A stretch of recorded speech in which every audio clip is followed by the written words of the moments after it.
Tumsifu Yesu Kristo.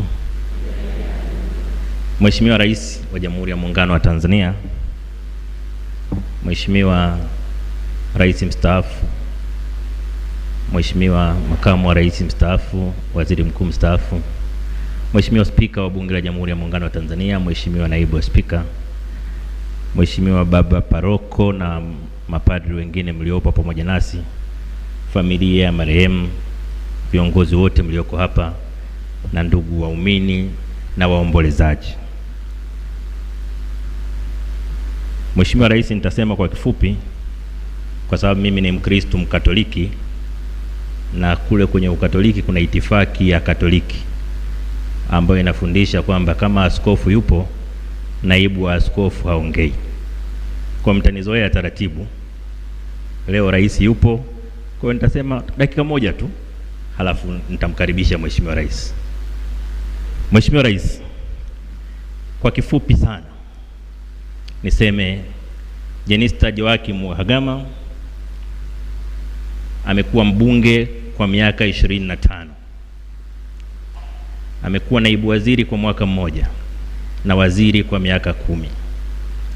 Nataka niseme bila mashaka kwamba Jenista Mhagama kwa kipindi alichotumikia kama mbunge wa watu wa Peramiho, wananchi wa Peramiho hawana malalamiko juu yake.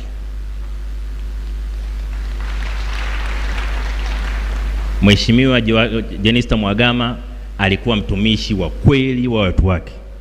Alikuwa mnyenyekevu na alikuwa anapenda sana watu wake. Kitu alichotanguliza mbele katika maisha yake ya kazi ni kuwatumikia wananchi wa Peramiho. Na hata alipopata nafasi ya kuwa waziri hakuacha kuwatumikia wananchi wa Peramiho, lakini vile vile aliguswa sana na watu wanyonge wa kawaida.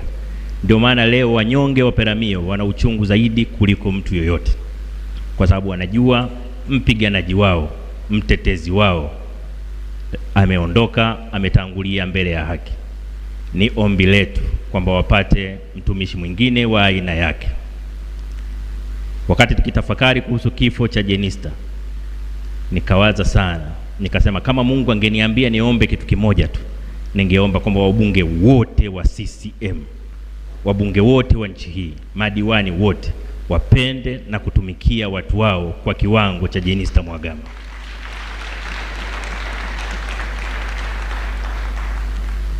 Tumeletwa duniani sio kuishi tu, lakini pia kutumikia wenzetu. Ni utumishi kwa binadamu wenzetu unaotupa heshima mbele ya Mungu na unaofanya watu watukumbuke kwa kazi tulizofanya. Mheshimiwa Rais, bila kusema mengi zaidi, namuomba Mungu ampokee mahali pema peponi Jenista Mhagama, na kwa heshima kubwa na kukaribisha Mheshimiwa Rais kuongea na waombolezaji.